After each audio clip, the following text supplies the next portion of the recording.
on 95.7 The Game. Happy belated birthday to Steve Kerr. Oh. Happy belated birthday. Happy birthday. Yeah, coach. Greatest coach in Warrior history. No doubt. And as much as I want to say Al Attles and Don Nelson. I mean, Kerr's the man. He's the man. 4 championships Come with on. the Warriors, 3 with the Bulls, 2 with the Spurs. Brian Winters. Now he's looking for one. Brian Winters. Now he's looking for one for the thumb. One for the thumb for Steve Kerr. Actually, he's already got one on one thumb, 2 thumbs. Nice. You know, 10 rings. Could you believe that? I know. He could get 10 rings this year. We're going to talk about the 49ers and the offense. And look, you were talking about the 3-by-1 formation yesterday. Trips on one side, one receiver on the other. You know, do they do a lot of those combinations? I would love to see Kittle, Ayuk, and Debo all on one side together. Putting stress on the defense. I don't think I've seen that formation one time. Maybe it's out there, but I don't remember it. I don't recall it. Yeah, I don't either. Imagine that, putting them on one side together, putting all that stress on the defense. And it forces, like, how many DBs can get up and press in that situation when they're all running rub routes and things like that? Can't. No, and so you have to back off a little. It just allows for a quick, easy hitter for Jimmy Garoppolo, especially when you know your offensive line is going to be poor. It's like this whole, because Trent's out, you're going to have to keep Kittle in more often. Yeah, on certain plays, but you also, I think, could spread it out a little more and put Jimmy in the shotgun and just, boom, try to get rid of it as fast as you can. Well, he does that anyway. No, I know. Yeah, but here's the deal. If Kittle stays in the block and Debo's playing running back, I've got one legit threat outside in Brandon Ayuk. Well, I'm not saying one legit threat. Debo may not have to stay in to block. I would want to use him on the leak outs and get him out on the edge and the perimeter, because him versus DB, he's going to run that DB over. Yeah. And then him versus a linebacker, he's faster than most of the linebackers. And there was a touchdown to be had there. Jimmy Garoppolo, wasn't his best ball thrown on Sunday. It would have been probably would have been a touchdown. Yeah. But we're going to move on. Yeah. We're going to move on. We keep talking about running backs, right? And Willard comes in. We always have this discussion. And I'm saying I would like a running back who can get me 20 to 25 touches a game. Yeah, philosophically, I think you and I think similarly in that. Right. I believe in bell cows. I believe in them. Do I believe in having a bullpen or a change of pace guy? Absolutely. You got to have 2 guys. Exactly. But it helps to have a guy. Yeah. It helps to have a guy. And I'm looking at Saquon Barkley, who's in the last year of his contract.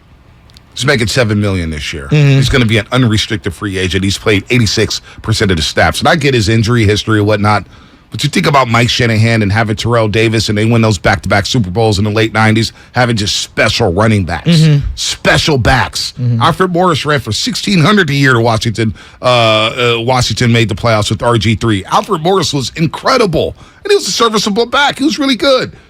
This team has been swinging and missing on running backs forever. Whether it's Jerick McKinnon, whether it's Trey Sermon, and we'll see about TDP, who's out with the high ankle.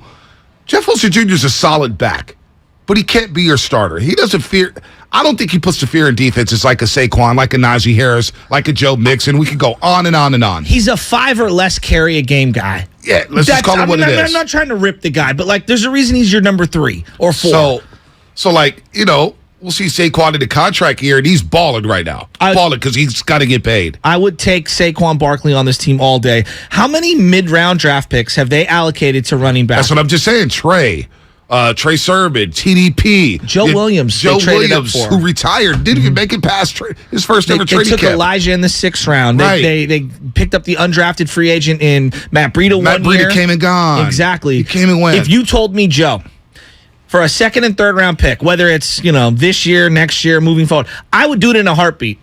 Because I know Saquon Barkley is a butt kicker, and that, to me, is a Rams kind of a move. Right. The Rams make moves like that. Right. That would be a big-time move. And I'm not saying that you have to build through the draft every year, but right now, this team needs a little pop. Right. And I think that this is the kind of guy that can do it. And with the salary cap expanding. Man. Okay? And the money they just restructured with Trent Williams. Exactly. And you just restructured it with Jimmy Garoppolo. I'm with you. There's some money there.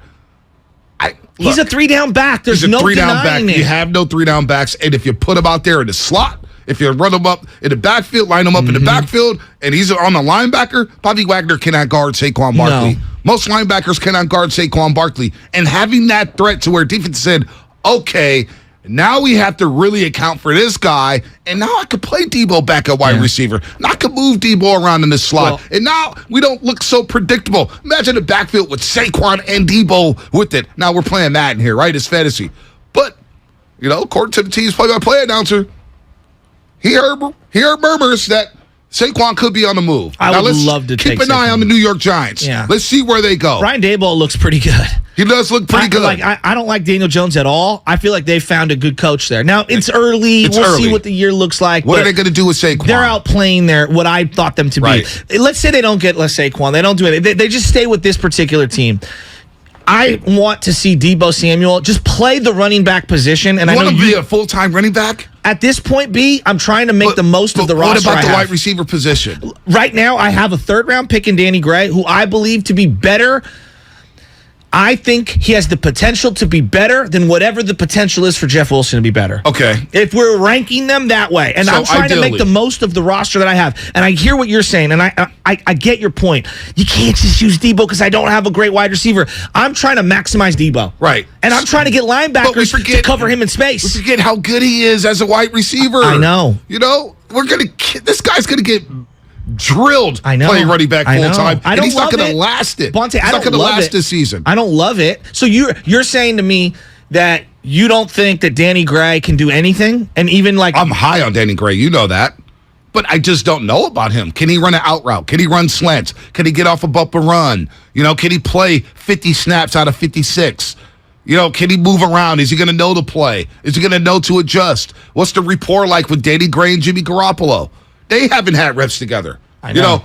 They haven't had any reps together. And then you have Juwan Jennings. And then I have Brandon Ayuk, and the defense is going to say, okay, if Debo's in the backfield, we're going to roll coverage on Brandon Ayuk, and we'll take our chances with Danny Gray and Juwan Jennings and force them to beat us. Would you coach against the Niners like that? Well, yeah, and Danny Gray, and when I watched him in practice, he couldn't get off the press. Just that just couldn't happen. But when I watched Jimmy Garoppolo through 5 years, and people think this is a knock, this is just how he plays quarterback. He will not throw it unless he sees it open. Yeah. And when I look at a team that doesn't get a lot of separation at wide receiver, Juwan Jennings, although he's a good chain mover and a possession receiver, he gets very little separation. Yeah. And maybe if you get Danny out there, we're not even talking about 12 targets. I'm talking about a couple targets. Right. No because doubt. if you force a safety to at least honor that multiple times in a drive, it does open up the underneath stuff. Yeah, and we need to open the middle of the field. That's why I can't play Deebo primarily at running back, because I understand what you're saying. You want to maximize the contract. You want to give him the touches.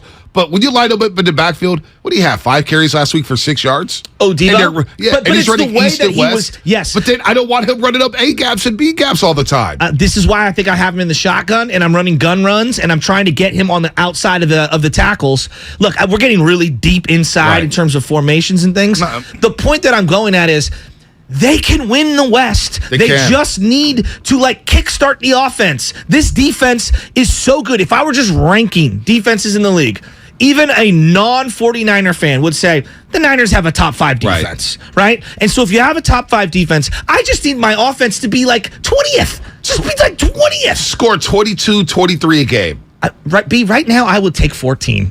Wow, that's how bad it is. But they haven't. They've shown no proficiency to be explosive. And then with this offensive line, without Trent Williams, I do think they could get by. Oh, this is going to be tough. And this is why I bring up Danny Gray. And again, I don't even think he's a savior.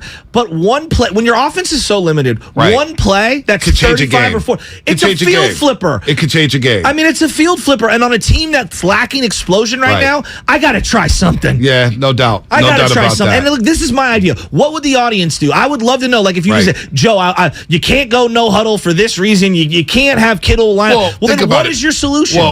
Well, you want to go no huddle with Jimmy Garoppolo after that performance. Jimmy Garoppolo said not having OTAs or training camp hurt him. Now, a week before, he said it was like riding a bike, right? But they just need Jimmy to be better.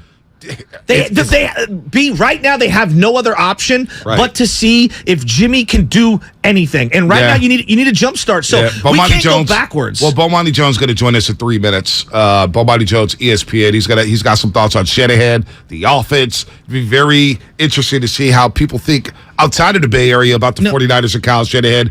Bob Fitzgerald's going to join us at 8 o'clock. He'll have thoughts on the Warriors and, of course, the 49ers as well, because he's called Niner games. He knows the Niners inside and out. I hear you, Shasky, trying to find a solution. Well, maybe it's Jordan Mason with 6 or 7 touches as opposed to 1. Can I see what Jordan Mason has? Just see him a couple times. Can I see what Jordan Mason has? 1 carry against the Denver Broncos. Now, maybe there's a reason. Maybe there's a reason why Tevin Coleman's back. There's a reason why Marlon Mack is here. Tevin Coleman's a nice guy. Come on, Tevin Coleman. He got the year in 2019 that everyone points to. He had like 350 yards. He had one good game. It was against Minnesota. It was in the divisional round. He had a cup. That's not fair. He had a big Carolina When game. you run for 340 in a season, that's not a good over 500. He ran for like over 500. He did. Tevin Coleman is scaring no one at this point in his career. At this point, he's not scaring anybody. I didn't say that. You know? But we can't go back and take away what he did in 2019. If we're going all the way down to like the Tevin Coleman rung on the ladder, might as well see what Danny Gray's got or Jordan Mason's got. Like, let's see some of these other guys. You invested a third-round pick in the kid, and you can say, Joe, he was drafted specifically for Trey Lance. Great. Make it work with Jimmy. Like, you have to. They have no other option. I hear you, man. I hear you. I mean, they got Colton McKivitz starting at left tackle. You better be creative. That's why you have to be creative, but that's why you may be limited. And George Kittle, you look at his 51 and 56 snaps, and yes, I would love to see Kittle line up wide.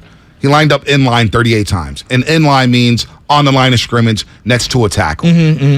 8 times in the slot, 4 times out wide, 1 time in the backfield.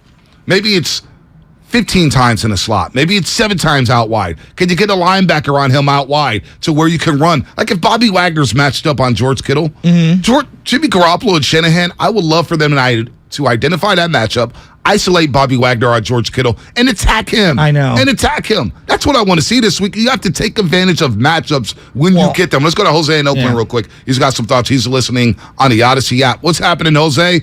You're on the Morning Roast. You're on 95.7 Hey, guys. Game. Good morning. Good morning.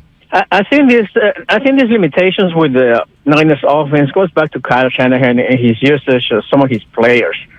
Yesterday, by chance, I started watching some of the, a little bit of the 2019 game between the Niners and the Saints. They scored 45 points with the same quarterback, basically just about the same players. The only player that was different there was Emmanuel Sanders. How can they score 45 points on one game? And now they can even score 14 points. It all goes back to Shanahan's insistence on using, the running game. Like I said, I know that's his bread and butter, but he needs to change it. It seems like every team now knows they're going to run it once, and they're going to throw it. I think that's where Jimmy G's frustration is coming from. And having Josh Kittle on the team and not using him and using him mainly for blocking is like you buying a Ferrari and you're going to use it just to go buy groceries, at your local, supermarket store. You're not using it for what you got him. You got him as a receiver. I get it that he's one of the best, blockers, but they need to use. I love Debo. Let me cut you off here, and thank you for the call. I love Debo. If we were ranking just wide receivers, he's not even anywhere near the top 10. No. Football players, different question. But, to me, he needs to be utilized. I'm not saying he's Marshall Faulk, but in the way that Roger Craig and Marshall Faulk were such dual threats, you're trying to get them matched up in space on a linebacker. That's why he's running so many routes out of the backfield. But you run the ball with him between the tackles. This man's going to break down. You just got to mix it up. This man's going to break down. Let's get to Bomani Jones, ESPN, the right time. Of course, he's been doing this podcast a long, long time. He's been all over the ESPN platforms, as well as HBO with this Game Theory show on HBO. Really fun show, which debuted back on March 13th. Bomani, welcome to the Morning Roast here on 95.7 The Game out in the Bay Area. Bonte Hill, Joe Shasky, the Butcher, and we wanted to get you on because we've been in this Bay Area bubble looking at Shanahan for 6 years, and we're looking at this offense, and it just looks stale. It looks predictable. And you had a tweet the other day, which we really wanted to get into, and just kind of get your perspective on what Shanahan has been doing with the 49ers. And you just said the offense just feels weird. It looks weird. Can you expand on that? What's your thoughts on the 49ers offense so far in 2022? Well, what I said specifically that was weird to me is I don't understand what Kyle Shanahan is into when it comes to quarterbacks. The man who passed up on Deshaun Watson and Patrick Mahomes, and to be fair, he passed up on Trubisky, too, to draft Solomon Thomas, eventually becomes the man who drafts Trey Lance. And then, as he did with Robert Griffin, just because you can run don't mean you're a running back. Right? And so, I find him confusing on that level. With regard to the offense, I think the thing that's probably happened as much as anything else is what happens to just about anybody who blows the world away with their offense at first. Everybody else starts running it, and also everybody else has a lot more time to pay attention to what it is, and they start figuring out ways to get around it. Now, to me, and I could be wrong here, I don't know if there's something wrong with the offense as much as your quarterback just isn't good. And I know that people have a bit of an emotional attachment to Jimmy Garoppolo that I find to be peculiar, but he just ain't it, and he hasn't been it. And every sign that the world gives us that he's not it, you got people that jump up and try to be like, "Oh no, but Jimmy's a winner." That's not how things work, man. Like, the dude who closes his eyes and throws an interception in the Super Bowl, that ain't what winners do. The dude that runs out the back of the end zone, that's not what winners do. And so I have just found a lot of his decisions, less his coach than personnel, man, to be absolutely, like, maddening and confusing. Like, I think he's put together an incredible roster and has done a great job with that. And I do think he's got an offense that, by and large, has a very high floor.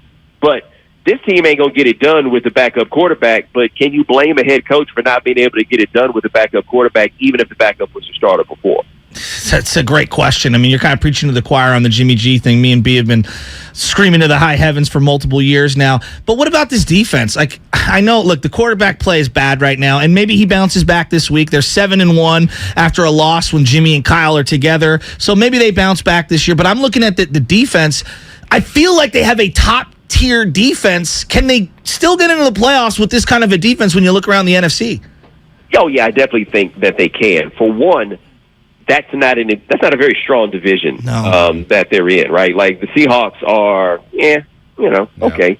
The Cardinals, okay. The Rams, let's see how this goes with Stafford, as we were coming into the season worried about his elbow. That ain't going to get better as the season goes on. So, yeah, I think they can still make the playoffs, especially in a world now where 7 teams in each conference wind up making the playoffs. But is this a team that can win a Super Bowl? No, I have no reservations about saying that ain't something they can do. Bomani Jones, ESPN here on the Morning Roast on 95.7 again. I want to get back to Shanahan for a second because you mentioned all those quarterbacks he passed up, and I've been basically the only one. Like, it feels weird out here, Bomani, because people are really hesitant to really criticize Shanahan because of his offensive philosophy and the play calling or whatnot. They've called him a genius. And I'm like, well, let's pump the brakes here. This is the land of Bill Walsh. All right? We've seen Bill Walsh. We've seen Mike Holmgren. Heck, Mike Shanahan was a great offensive play caller for the 49ers. But with all the quarterbacks that he's passed up on, and even Tom Brady, and then missing out on Matthew Stafford, and then saying, you know what, I'm going to go up and move up in the draft and go select Trey Lance, and then I'm going to use Trey Lance like a fullback. How much leash should Kyle Shanahan be getting? Because this is year 6 of the Shanahan movement, and we still don't know what quarterback he wants. While I think that's a fair point, I also think you guys are being kind of greedy here. It's been year 6, and you've been to 2 NFC championship games. You've been to 1 Super Bowl, and even with the eyes closed interception, almost managed to win that one. Like, I am intrigued by the idea that in the Bay, the question is, I don't know if this guy is the guy. You ain't going to go out there and get a much better coach than Shanahan, but what he's not is a genius beyond criticism. And so what I thought was so interesting when they traded up to get that pick last year, and look, the trade was bad. There's no way around that. And the reason I say that the trade is bad and there's no way around it is if you give up that much for a guy, no matter who the guy is, he's supposed to be able to start day 1. And it's not supposed to be somebody that you get into year 2 and you're like, yeah, we're not sure about that. Like, if you're that sure about a guy and give up all of that, like, Robert Griffin was way more ready to play off the rip than Trey Lance was. And as I recall, they gave up more to get Trey Lance than they gave up to get Robert Griffin. Like, that trade was not a good one, even if it turns out that Trey Lance is a franchise quarterback down the line. They had a win-now roster, and they made a win-later move, and we don't know if they're ultimately going to win later. Like, there's room to criticize Shanahan, but I think that given that he's gotten that genius tag for so long, that people then go all the way in the other direction and start thinking that the guy's a bum. And that I don't think. Yeah, it's somewhere in between. I think he's really good, and I think there's some time management stuff. I think his early on success reminds me a lot of Andy Reid, where it's going to take time to iron out some of the game situations. There's certain 4th and 1s and 2s and situations and spots on the field where he's punting, and that I think that comes with a lot of time. I want your impression of the narrative nationally when it comes to Trey Lance, because it feels so unfair. I get the win now thing, I truly do. We've seen 5 years of Jimmy G, right, and I think he's mediocre. You know, he is. He's an average player. I'm not trying to rip him. He's a B minus on a great day. You know, we couldn't even go 5 quarters of Trey Lance without everyone coming over the top rope from the high heavens to crush this kid, and I just think it's so unfair. Yeah, but I mean, We've all been living in this world for a while now, right? There's a reason why Baltimore keeps black backup quarterbacks behind Lamar Jackson. it calms the locals down. This is a thing, and it's been a thing in the league for a very, very long time. You can't discount that when you start trying to get an understanding of what it is and why it is that people are just immediately coming down on the dude. Like, normally, people are so excited about a young quarterback that they talk themselves into it. That is not what I've seen happen with Trey Lance, and I find it to be strange for two reasons. One, his talent is undeniable, right? Number two, and I guess you guys probably have more familiarity with this being around, but I remember the first time I saw an interview with that dude, and I was like, oh, look at that maturity. Like, I'm in my 40s now. Bomani. In their 20s in that way. His number one attribute when me and Bonte have been around, intelligence. And yet no one has talked about how just the brain and the maturity, the emotional maturity of the kid and the smarts and the IQ, and yet a mobile quarterback. It drives me crazy. Yeah, like I think I'm in on the optimism around Trey Lance, right? Like, I see why they did that.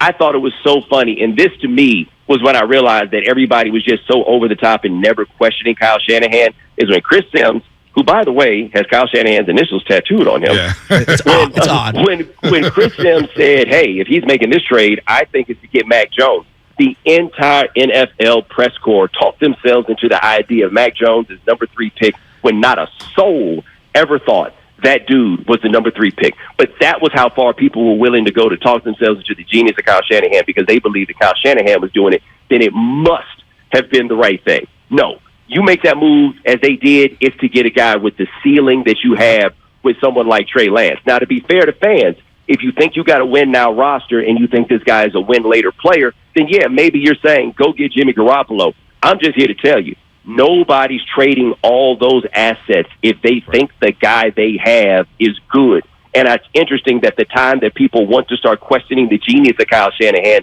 is when he made what was most obviously the decision that had to be made, which is we got to go get a different quarterback. Mm-hmm. No doubt. Bomani Jones on the morning roster on 95.7 The Game. And here we are, because Shanahan has told us ever since, the week of Super Bowl 54, Bomani, he was talking about Kirk Cousins, how his master players, let's just go get, trust me, it drives us crazy. And we're happy that's happened out here. No doubt. But he's tried to dump Jimmy Garoppolo for 3 years. Now, this entire offseason, he gets the surgery, Jimmy Garoppolo, that is, and you can't trade him, you can't move him because nobody wants him, and he's back in this locker room. What did you think about some of the players and coaches talking to Michael Silver of the SF Chronicle after the Seahawks game saying, we think Jimmy gives us a better chance to win, and then they go out there on Sunday Night Football and score 10 points and look decrepit offensively? Well, yeah, they think that Garoppolo gives them a better chance to win because they've won with Jimmy Garoppolo, right? There's a matter of familiarity, and also, I don't want to say superstitious because I think that feels dismissive, but football players tend to ride with correlation. Like, correlation versus causation is not something that football players necessarily get. And so you've got the quarterback. He's the leader. They're indoctrinated in this idea that the quarterback is the straw that stirs the drink. And so, yeah, they feel like they would have a better chance to win with Jimmy Garoppolo, or at least they would say that after that one game. Let's see how they sound after a month, right? Maybe Jimmy picks it up. Maybe Kyle Shanahan figures something out with the offense, to flip these things up a little bit and then go from there. I'm not sure, but I have an impossible time believing that these guys, actual football players, look at Jimmy and be like, oh, yeah, that dude's dope. They can't. Like, if they were playing against Jimmy, I can't imagine how excited they would be. The dude closed his eyes in the Super Bowl and threw an interception. I know I've said that like 3 times in the course of this, but how was that not the craziest thing you've ever seen? Yeah, because the craziest thing I ever saw was him stepping out of bounds from the one. And then throwing the pick six, Bomani. He tried to throw a pick six. It was the best of the 3 things that happened on that play. Trent Williams is out for the year. He threw a pick 6. 4 to 6 and weeks. The safety was, Bonte's calling it a pick 8. I'm calling it a pick 8, Bomani. I've never seen anything like it. And this is a 9-year veteran quarterback, and players a week ago, and certain media members around here, which drove us all crazy. Jimmy gives them the best chance. Offense look better. Like, how? We seen Trey Lance for 5 quarters. 5 quarters. Go ahead, Bo. Let me ask this question, okay? In that final drive against the Rams in the NFC Championship game, did you think they had any chance to win? Okay, Absolutely. We're at SoFi. We're the two both of there. us. My dad is sitting next to me. Biggest Niner fans of all time. We're both in Joe Right. Montana jerseys. Right. And I go, Dad, this is his moment. And I'm trying to be optimistic. My dad goes, it's Jimmy G. And started packing up his bag before the drive ended. The game gets over. Donald, rips Jimmy G to the ground. He throws a game-losing pick. I look over. My dad's got his entire bag ready to go. He goes, let's go. I told you it was going to happen. Bomani, let me tell you something. The third play of the game for the Niners offensively, Jimmy missed George Kittle wide open, and we said, we've got bad Jimmy today. And then if you go back to the broadcast, Troy Aikman, when the game was tied at 17, he's on the broadcast for Fox. Troy Aikman says, the Rams have done a good job of shutting down the running game, and I'm afraid it's going to come down to Jimmy Garoppolo. Now, Troy, I was like, wow. When you watch the broadcast, so no, Bo, we had no faith whatsoever in number 10 leading us down the field and go to the Super Bowl. Well, what I find strange, at least in terms of the way that Jimmy is received off of those things is, and you tell me if I'm wrong here, he be looking like he don't care when that stuff happens, right? Well, they're like, ho. But right? do you blame him, Bomani? Do you blame him? The quarterbacks tried to dump him multiple times. Coach. And now he's back to coach. Yeah. And now he's back, and it's like, wait, now you need me? So Jimmy's kind of in this FU mode where he's like, I'm out here trying to get a new contract. Y'all had me on the side field, on the little kiddie field, throwing to some water boys while Trey Lance is running with the playbook. I kind of don't blame Jimmy. Even though he's a mid-quarterback, he's very mediocre. I don't blame him, Bo. Yeah, but he looked like that after he threw that pick in the NFC Championship game, too. Like, one thing I feel like you ain't got to worry about, and this isn't the worst thing in the world necessarily, but it is of note. That ain't no dude that's going to be breaking the iPad. No. After things go badly, right? And maybe there's something to the idea of you have a guy that stays composed in bad moments, and that's what you want, right? Yeah. I think that there's something to be said for that in having that guy. Yeah. Got you. But, man, he just isn't it. And I don't know why people are so insistent upon trying to talk themselves into it. Yeah. I mean, I'll take it another level. I can't believe Bill Belichick was so certain that this guy could be the one to take. I see why Tom Brady was furious. Hey, Bomani, before you get on out of here, this is the Bay Area, and there's, Joe Montana, Barry Bonds, Steph Curry, or some Jerry Rice, Ricky Henderson. There are certain people that are at the top of the mountain looking down at everyone else, and Steph Curry's one of those guys. I mean, godlike figure. He wins his 4th championship. It's just an incredible season last year. And everybody knows in the Bay Area, you've said some things about Steph Curry over the years. Where are you at on Steph Curry now, out of curiosity? I mean, basically, any measure of skepticism that I have had about Steph Curry at various points, he's just wiped his ass with every single one of them and put it right in my face. And like, hey, smell that, right? Like, that's what it was last year. And so, I think you guys are a little delicate up there when it comes to Steph, to be perfectly honest. Hey, our fan base is wild, man. Trust me, I do the pre- and post-game show for the Warriors, and our fan base is different, and I love them. They're passionate. They are passionate. Yeah. You better not come at Steph. Well, they're passionate, and you guys have a disproportionate number of fans who, I mean, I don't know how much basketball they watch as much as they love Steph, right? Like, that happens, and Steph is that guy, and he's the sort of dude where, like, because he seems so, I guess, cherubic is the word that you would use, like almost childlike when he was younger, people pop up to defend him because why would you ever pick on Steph Curry, right? Yeah, he's too perfect. Something critical. It's like, why in the world would you pick on Steph Curry? I'll tell you this. I think it was game 4 against the Celtics. Mm-hmm. It was one of those games in Boston, and it was early, and he did something, and he did one of those flexes, and I was like, I've never seen it come out of him like that. Like, hey, guys, jump on my back, boys, and we going to get this done because I have to get this done, was something that I hadn't seen. Not to say, of course, that he couldn't carry the team before, but it's a little different when you walk in the building, and you're like, hey, if I don't get this done, we don't have any chance. It's not just a matter of, hey, am I making shots today or not? No, he did that, and I was like, oh, buddy. I ain't got really nothing bad to say. And I don't even think the things I had to say about him were necessarily as bad as a lot of people were. No. But he's all time. I mean, what he did to close out last year is one of those, I have nothing left to do or to say to you guys. Right. And where this will get fun to me, if the Warriors win a championship this year, and I think their roster is basically they have too many good players. Right. And I know that sounds strange, but basketball team can really only play 8 dudes. They got like 9 or 10. somebody kind of needs to go in order to really make this happen, unless you want Kuminga over there on the bench folding his arms, looking salty all year. Right. But you know what I'm saying? Like, where is it that he plays? Like, where is Moses Moody supposed to play? When is Wiseman supposed to play? All those questions. But if Steph wins a championship this year and somebody says he had a better career than LeBron James, what's your argument against it? Wow. You know what I mean? And I'm not sure I have the answer to that definitively, but I'm saying if I'm talking strictly in fairness, if it is 5-time NBA champion Steph Curry, who was responsible and the centerpiece of the best dynastic sort of run of basketball that I think we've seen post Michael Jordan, if that happens, what can you say about the dude that, like, how can you say somebody else is the player of his era? That becomes a fascinating question that has to be answered. But no, man, he's that dude. Period. Like, I still got some questions about the other dudes on the team. Like, yeah, I think Klay Thompson's on one leg, and I think Draymond is old and might be done so.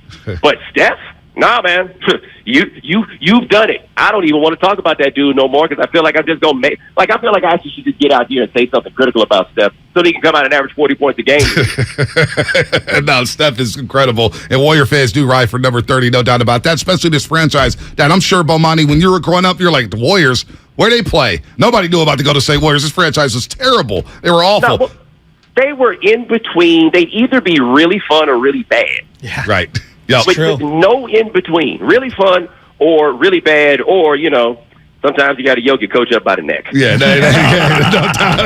sometimes you got to do it. Let me ask you real quick before you get out of here. Now, we do appreciate the time. Bomani Jones, ESPN, of course, HBO as well. Kevin Durant. There was rumors about Kevin Durant, whether or not the Warriors would go down that path again with Kevin Durant. What's your overall perspective of what Kevin Durant's about to go through with the Brooklyn Nets alongside Kyrie Irving and that entire organization? Man, I have no idea what's going to happen with the Nets this year. One, how much Ben Simmons are we going to get is the real question. Great question. And I don't have an answer for that because I think even with him now talking a little bit more, the circumstances surrounding his last 12 months, I really still feel like are a bit murky. And so I don't know what all went into last year and why he did not play and all of those things. So I don't know. And because I don't know what those things were, I don't know where he's going to be this year because I don't know exactly what it takes to overcome where he was last year. And all of us around the NBA, we hear things, right? Mm-hmm. Nothing I heard was encouraging. Like, I'm at the point where I will believe that Ben Simmons is going to play basketball when I see him play basketball. With Durant, he made a gross miscalculation of what his leverage with the Nets truly was. And he thought, and understandably, because normally when the superstar wants to go, the superstar goes. James Harden had a lot of time on his deal when he decided that he wanted to go, and Durant thought that he wanted to go. The issue is all that dude really wants to do is play basketball, and it doesn't work that way when you're at the top of the food chain, and your success depends on Kyrie Irving. And none of us know what the reason is that Kyrie's not going to play this year. Yeah, I just feel confident that he's going to be a reason. You think Kevin Durant's regretting leaving the Warriors? How salty was he watching those finals, watching Steph Curry win his 4th ring without himself on the Golden State Warriors? I mean, I think he might have been salty about it, but the truth is it was time for him to go. It was time for him to go for the Warriors' sake. It was time for him to go for his own sake. And I think the part in this that we have to keep in mind for him is, and I get this with Kevin Durant. Kevin Durant won the MVP in 2014, and he was unequivocally the best player in the NBA in 2014. This wasn't one of those where there was voter fatigue and they were just tired of giving the MVP to LeBron. He outplayed LeBron that season. I don't think, and you go back and look at the numbers and look at everything else, I don't think there's any way around that. So he's in Oklahoma City, he gets hurt the next year, and then 2016 he plays very well, but that's the year LeBron goes superhuman in the finals, right? Kevin Durant thought, I can go to Golden State where I will be the best player, and he was the best player, and we will win a championship, and finally the world will have to say, I am the best player in the world. He won a championship hitting a shot in LeBron's eye, and he was the best player on one of the best teams that we have ever seen. But because LeBron went superhuman in 2016, not one of us ever said Kevin Durant was the best player in the NBA. And the way it normally goes is you win the championship, you're the best player, you hit a shot like that, you are that guy. And we never gave him that. And so then he looks around in Golden State, and he's like, not only am I the best player in the NBA and nobody wants to acknowledge it, I can't even be the man on my own team because of what Steph is. And that's not a knock to Steph, but he means something different to that city. Johnny Bench and Pete Rose went through the same thing with the Cincinnati Reds in the 1970s, where Johnny Bench was a bigger national star, Pete Rose was a bigger local star, and they each resented each other for it. Not to say that these guys resented each other, but you get my point. Yep. So for him, staying in Golden State was never going to give him what it was that he was looking for. And I think that he was a dude that was looking for a situation that would ultimately make him happy, and playing for the Warriors didn't make him happy. The mistake was not leaving Golden State. The mistake is hitching your wagon to somebody as unreliable as Kyrie Irving. He ain't going to carry you to nothing other than heartache. With that said, we're going to let you go, Bomani. Great stuff. We appreciate it. Best of luck on your HBO show, The Game Theory, the Right Time podcast. We've been listening for years on ESPN. Keep doing your thing, Bo. Thanks for the time today. Hey, no problem, man. Y'all be good. You too. Bomani Jones here on the Morning Roast on 95.7 The Game. Really insightful stuff. Really fun stuff.